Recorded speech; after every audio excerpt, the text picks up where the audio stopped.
Sales solves everything. When you have leads in sales, you have the resources that you need to handle almost any business problem. You can hire the mentors and team members to help you succeed. You can invest in the systems and infrastructure to help you scale. You can buy back your time and stop working so dang hard. And it all starts with a strong sales function. In today's episode, I'm going to share the missing role that once I installed it, helped me and my team at Safi Media grow our sales pipeline from 1.5 million to 4.2 million in less than a year. Don't go anywhere. Hey, woman owner, if you're a regular listener to this podcast, you have probably heard me share that the sales function is often the single most underdeveloped function in any woman-owned business that we see. To prove this thesis, last year we ran an experiment.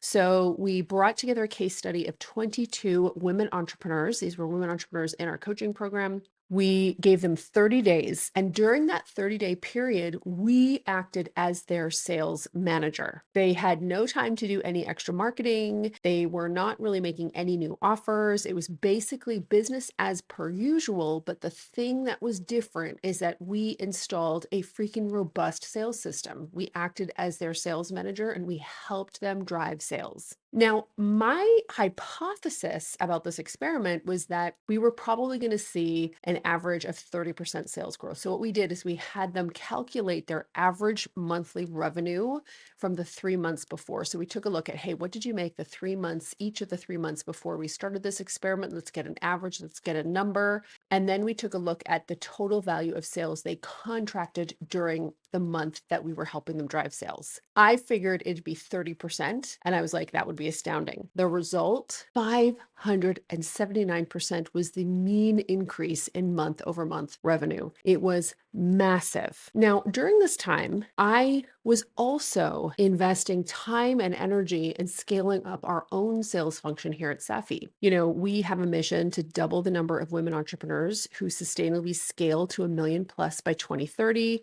Our clients are 8 times more likely to scale past 1 million as compared to women business owners generally. We know our methodologies and approach work like gangbusters, but we've managed to directly impact 25,000 women owners with our work. To double the number, we need to impact 200,000. And I know I need to scale up that number of customers that we've been able to impact and women business owners that we've been able to impact. That's why we put such a big focus on sales, because we need to impact more founders in order to reach our mission. So during this work that I was doing to really scale up our sales function, I uncovered a missing piece. It is a core sales function that nobody, and I mean nobody, talks about, but is the absolute key to building your sales pipeline. And in fact, it helped us almost 3x our sales pipeline in under a year. So in today's episode, I'm going to walk you through what a sales pipeline is, because we use that term a lot, but you might not be familiar with it. The missing role and what we did to install that role and grow the overall sales pipeline. So let's start with, what is a sales pipeline? So a sales pipeline is an organized visual way that you install in your company whereby you track potential buyers through the various stages of the buyer's journey. So you might, let's say that you sell through a consultation and a follow-up proposal. Those would be each 2 different steps of your sales pipeline: a consultation and a proposal. Those would be 2 distinct steps of your sales pipeline, right? But your sales pipeline actually has a bunch more steps, because it's the steps that happen before you're able to even book that consultation, et cetera, et cetera. So most companies and most of the women owners who listen to this show, your sales pipeline is probably going to have 5 to 6 different steps in it. When we first start working with a client and they want to grow sales, and most of our clients want to grow sales, whether it's that they want to hit consistent 50K months or 80K months or 200K months, or sometimes they want to hit simply consistently 20K months. So when we first start working with a client and they want to grow sales, the very first thing we do there is to help them create that sales pipeline, because a lot of women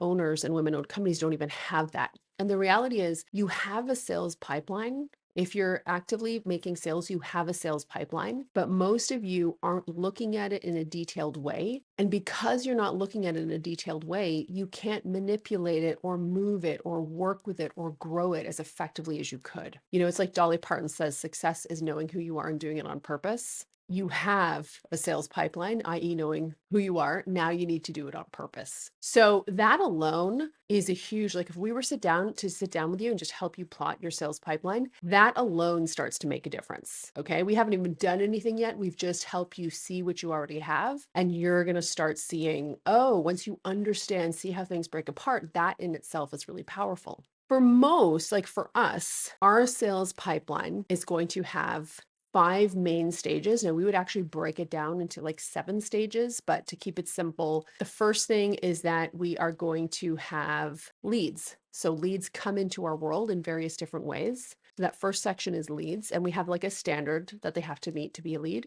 Then we contact them. So there's a contact that happens. And then there's a conversation that is initiated. And then there is a sales call process that's initiated. And then an offer is made or not, and there's a close, right? And so those are like the core sort of stages of our sales pipeline. Your sales pipeline, these are sort of what I've just laid out, are fairly foundational pieces of sales pipeline in a consultation-based sales process. So some of you guys, you may have online stores, or you may sell things that people just click on a button to buy. You still have a sales pipeline. It just looks different, right? It's organized differently. But the things that I have just laid out, lead, contact, conversation, call, close, those are fairly foundational pieces of any conversational based selling system. Let's talk about what we did to build a 7-figure sales pipeline. We created the sales pipeline and we tracked it, just period. So even that, like I've said off the top, that's really key. We started to really identify the things that we did that filled our sales pipeline, and then started doing more of those things. So for instance, once you start tracking your sales pipeline, you start to see, oh, isn't that interesting? I did this thing, and 2 weeks later, my sales pipeline is a lot bigger. We started to do more than that. And so what does it mean for a sales pipeline to be bigger?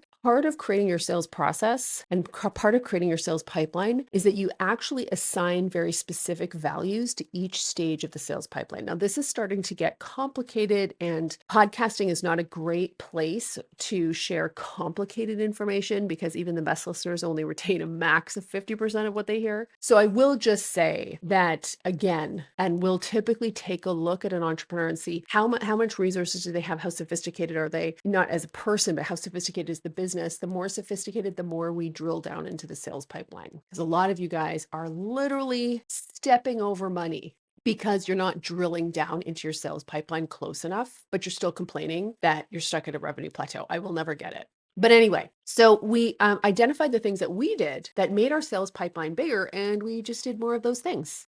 Pretty obvious, right? So for us, that was, we know whenever we have any kind of event, whether it's virtual or in person, that makes our pipeline bigger. If we send out promotional emails, that will make our sales pipeline bigger. If we do promotional types of social posts, there's certain types of social posting that we'll do that makes our pipeline bigger. And then myself and Irene, and she is our customer acquisition lead, we'd review our sales pipeline weekly and kind of go through, right? So that's what we did. And we did that, and we built a 7-figure pipeline. It was great. But after a while, I wanted to really grow the sales pipeline even more. Like I wanted to see that thing be fat, juicy, and full. And I was noticing that the sales pipeline was kind of stagnating, like it was growing, but it wasn't, sometimes it would feel like 2 steps ahead, 1 step back. It just wasn't being as robust. I wasn't seeing the kind of robust growth that I wanted to. And so I kind of looked at it. And I was like, what's going on here? What is the lever I need to pull that's going to make the biggest difference? And that's kind of how I look at things. It's always like, what's the least I could do? What's the elegant move? I can remember a mentor of mine, Hero, said that the definition of an elegant proof in math is that which is sufficient and necessary, nothing more, nothing less. So I was like, what action could I take that would be both sufficient and necessary, nothing more, nothing less, to grow our pipeline? So I started looking at it, and I realized that in business, it's not just cash that you want, it's actually cash flow. Like when you have strong cash flow, cash moving through the business, that's really good. Like you don't want this stagnant pond. You want a strong river with with good flow, with water coursing through that river. That's kind of what you want with cash too. You want it flowing, you want it coursing. So I thought about that. And I thought that, the thing is that we talk about lead generation and sales, and that's kind of how we're looking at things. But it's not just lead gen and sales that we want. We actually want lead flow and cash flow. And I realized the big word was flow. So it wasn't just sales and lead gen. We wanted flow through the whole pipeline. We wanted to see leads moving through the pipeline. We wanted, in manufacturing, you call it throughput. So I wanted bigger and faster throughput. So in business, the more you increase throughput, like in manufacturing, the more you increase throughput, the more productive and profitable that factory is going to be. And I was like, a sales pipeline is like a factory. So we want to increase throughput. We want to speed up the flow. So once I identified this, then I saw the missing role, because as any CEO knows, if you want a result, you've got to be clear about what you want that result to look like. And then you need to make somebody accountable for that. And so that's where I created the pipeline manager function. So that was the missing role. So the pipeline manager is in charge of making sure that leads flow through the pipeline. That person is in charge. They have overall ownership of increasing the velocity by which people flow from lead to contact to conversation to booked call to close to nurture, knowing that at every stage of that process, you're going to have people falling off. Like just because somebody opted into your email list doesn't mean they're going to become a customer, right? So at each stage of your sales process, you have people falling off. But what we're looking to do is to increase the speed through which people flow through that sales process. And we had been looking at individual pieces. Do we have enough leads coming in? Do we have enough sales calls booked? But we hadn't actually been looking at the flow. It was nobody's job. I didn't actually hire. I sort of put that into our sales manager's role. And so now, before, when we just looked at sales calls or new leads, like that's a stagnant measure to look at. It's just there. When you look at it from a pipeline management approach, that pipeline manager is in charge of making the leads move. So for instance, in our case, the team member who's responsible for this, she sends me a picture of the pipeline every morning. And my instruction to her is that pipeline better not look like it did yesterday.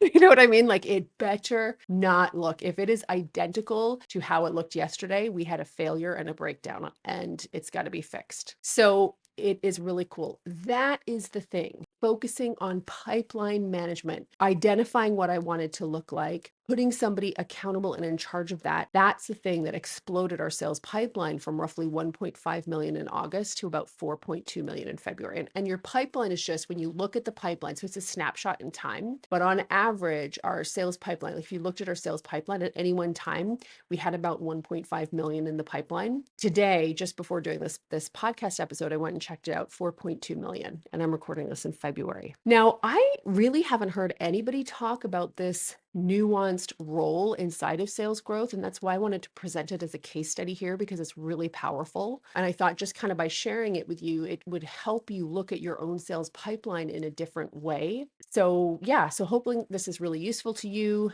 that you have ways that you can apply it. And listen, we're going to be running another case study. I am looking for 25 women founders who want to be part of a sales growth case study to really see what happens when we partner with you to explode your sales pipeline. And the big tweak that we'll be making this year as we sort of go in and work with founders in this way is we're going to really be looking at the sales pipeline and the flow of leads through it. So if you would like to explore being a part of this case study, working with us to explode your leads and sales growth, just kind of go to Instagram or LinkedIn. I'm at Eleanor Beaton. It's pretty easy to find me. Tell me you're listening to this message and let me know you'd like to explore a little bit more, learn a little bit more about what this case study could look like. Okay, I hope you found this useful. I'm telling you, it was revolutionary to me, like a huge deal. I'm pretty excited about it. I hope you find it valuable as well. And I can't wait to see you back here next week, same bat time, same bat place. Thanks for listening to Women Owned.